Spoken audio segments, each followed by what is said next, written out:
사이다 무비튼. 내 이름은 고사나. 결혼 5년 차. 나와 다희는 대학 동기였고 대학 4학년 때 다희가 먼저 나에게 고백을 해온 게 계기가 되어 커플이 되었고 그게 결혼으로 이어졌다. 우리는 졸업과 동시에 결혼했고 다희는 취업보다는 전업주부를 선택했다. 집안일과 딸아이의 양육은 다희가 도맡아 했기 때문에 나는 그에 대해 보답하는 마음으로 바깥일에 최선을 다해 경제적인 안정을 마련하려고 노력했다. 비록 집은 월세로 아파트를 얻어서 살고 있지만 내 용돈까지 줄여가면서 내 집 마련을 위해 열심히 저축했고 어쩌면 다희가 평소에 소원하던 전원주택으로 딸아이가 초등학교에 입학하기 전에 이사를 할 수도 있을 것 같았다. 조금만 더 열심히 하면 내 집 마련의 꿈을 이룰 수 있다고 나 자신을 채찍질하고 있던 순간에 사고가 일어났다. 그날은 출장을 가야 했고 다희와 5살이 된 딸아이 소미에게 작별 인사를 하고 집을 나섰다. 출장 첫날 업무를 마치고 호텔로 돌아와 샤워를 마쳤을 때 전화가 걸려왔다. 전화를 걸어온 사람은 소미 유치원의 문무희 선생님이었다. 무희 선생님도 우리와 같은 아파트에 살고 계셨다. 전화를 받자 너무나 충격적인 말을 들었다. 집에 불이 났어요. 네? 불이에요, 불. 소민의 집 창문에서 불길이 뿜어나오고 있어요. 아무튼 빨리 오세요. 급해요. 이게 설마 진짜일까? 대체 뭐지? 내용이 너무 엄청나다 보니 잠시 멍해졌었는데 아빠 빨리 와. 우리 집이 타고 있다.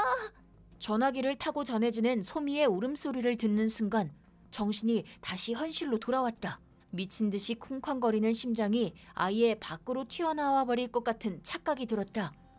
다리가 너무 떨려서 서 있기도 힘들었다. 나는 눈에 보이는 대로 가방에 대충 짐을 쑤셔넣고 허겁지겁 택시에 올라탔다.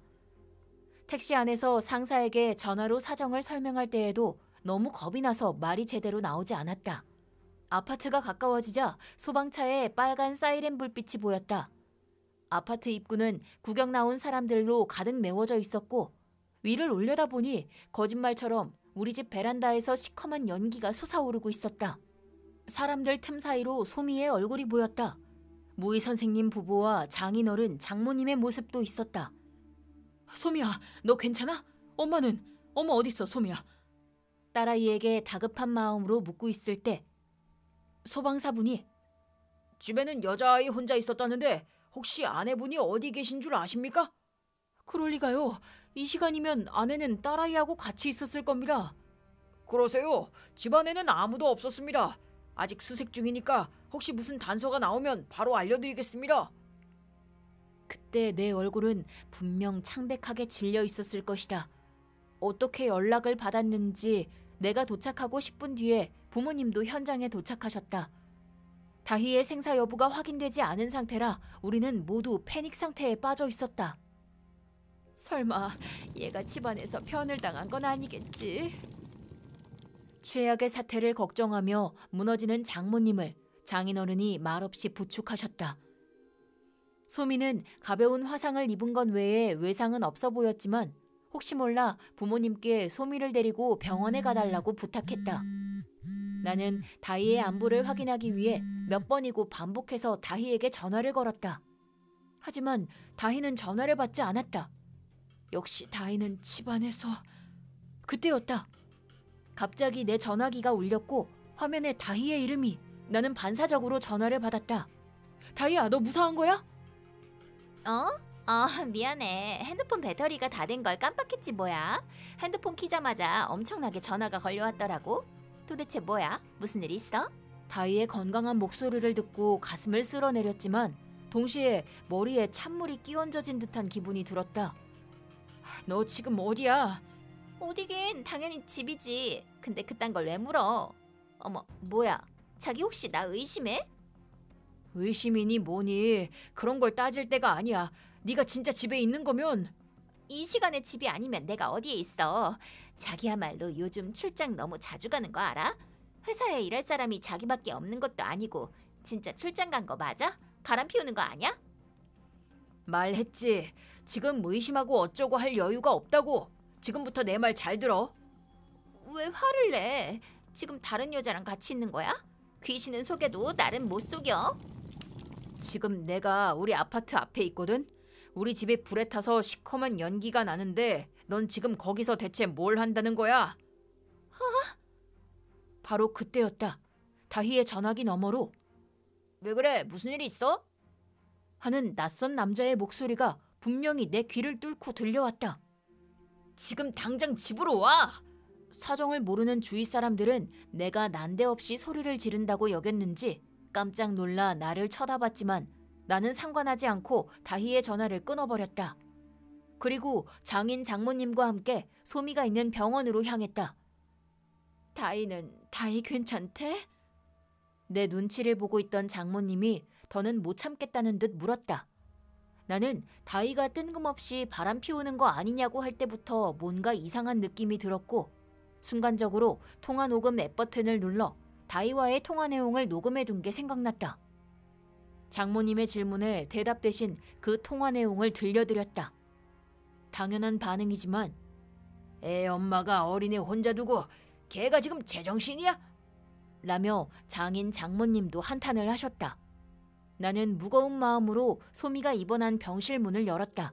소미는 병실에 들어서는 나를 보자마자 아빠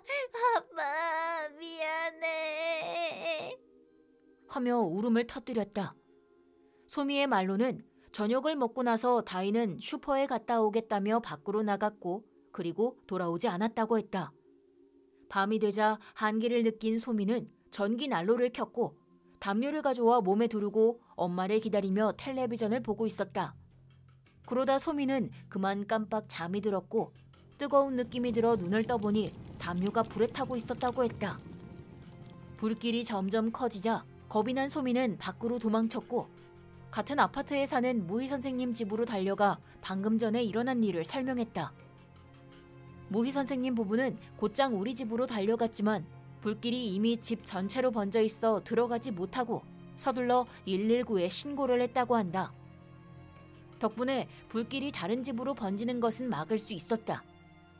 내 연락을 받은 다희가 당황한 얼굴로 병원에 도착했다. 병원에 도착한 다희는 제일 먼저 소미를 향해 소미 너 대체 왜 그랬어? 어쩌자고 집을 다 태워먹어. 누가 네 맘대로 난로 키래. 엄마가 조심하랬지. 하면서 소미에게 다짜고짜 화를 냈다. 소미는 엉엉 울음을 터뜨렸고 분위기가 심상치 않다는 것을 눈치챈 어머니가 소미를 데리고 밖으로 자리를 피해 주셨다. 너야말로 뭘 잘했다고 애한테 소리를 질러? 어린애 혼자 두고 딴 남자나 만나고 다닌 주제에 그게 애 엄마가 할 짓이야? 뭐? 남자? 내가 남자를 만났다고?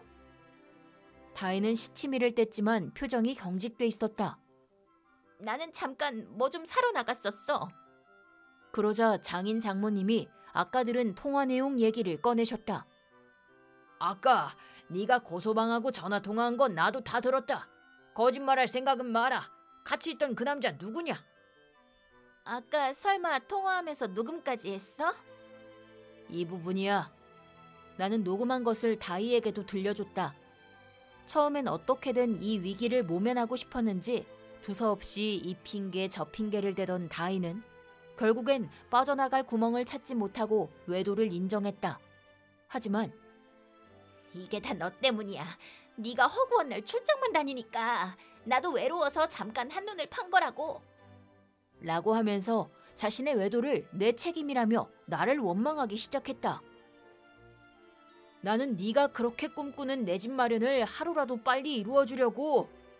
하지만 내 말이 채 끝나기도 전에 다희가 내 시야에서 사라졌다. 이어서 내 시야에 들어온 것은 무서운 표정으로 꼿꼿하게 서 계신 장인어른의 우직한 모습이었다.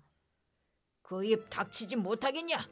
네가 딴 남자나 만나러 다니던 사이에 어린 소미가 혼자 추운 방 안에 앉아서 얼마나 엄마를 기다렸을까? 정말 외롭고 무서움했던 건 네 딸 소미야. 어린 딸아이를 두고 나간 순간 넌 이미 엄마의 도리도 사람의 도리도 다 버린 거다. 장인어른의 말을 들은 다희는 더는 아무 변명도 하지 못하고 고개를 떨궜다. 며칠 후 장인 장모님이 동석한 자리에서 변호사를 통해 다희에게 위자료를 청구했다. 내 집 마련을 위해 저축해둔 돈까지 모두 탕진한 사실이 발각됐기 때문에 위자료는 거액으로 늘어났다. 화재에 관한 책임은 미리 들어놓은 화재보험으로 어느 정도 충당이 됐지만 그래도 부족한 금액은 다희가 전액 책임지고 보상하게 됐다. 그 외에 필요한 복잡한 절차는 변호사에게 일임하고 나는 부모님과 동거하기 위해 이사를 했고 여러 가지 정황상 회사도 다른 곳으로 옮겼다. 우선은 소미의 마음의 상처가 조금이라도 빨리 아물 수 있게 하는 것에 전념하기로 했다. 다희의 불륜남은 꽤나 높은 자리에 있던 사람이라고 하는데 그래서인지 내 쪽에서 청구한 위자료를 순순히 지불했다. 한편 다희는 내가 청구한 위자료가 본인이 감당하기 힘든 액수였음에도 불구하고 그다지 놀라는 것 같지 않았는데 아마도 그 남자가 모두 책임지고 해결해 주겠거니 앞으로 그 남자하고 잘 되면 모든 문제가 다 잘 풀릴 거라는 안일한 기대를 품고 있었기 때문이었던 것 같다. 하지만 다희가 예상했던 것과는 달리 그 남자는 다희를 받아주지 않았고 관계를 끝냈다.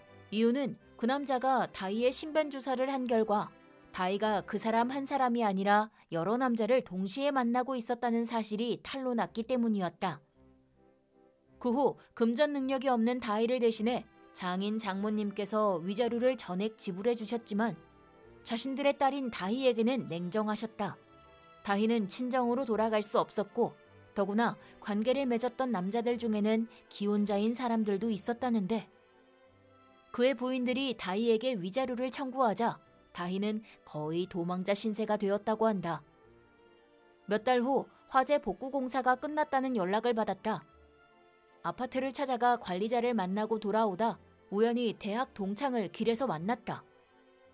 얼마 전에 네 소식 들었다. 많이 힘들었지? 라고 말을 꺼냈다. 그리고 내가 전혀 모르고 있었던 일에 대해 말해주었다. 다희에 관한 것이었다. 다희는 대학 시절에도 여러 남자를 동시에 만나고 있었다고 한다. 가까운 친구들에게 그 중에서 제일 조건이 좋은 사람을 찍을 거라는 말을 하고 다녔다고 한다. 세상은 다 알고 있었는데 나만 모르고 있었구나.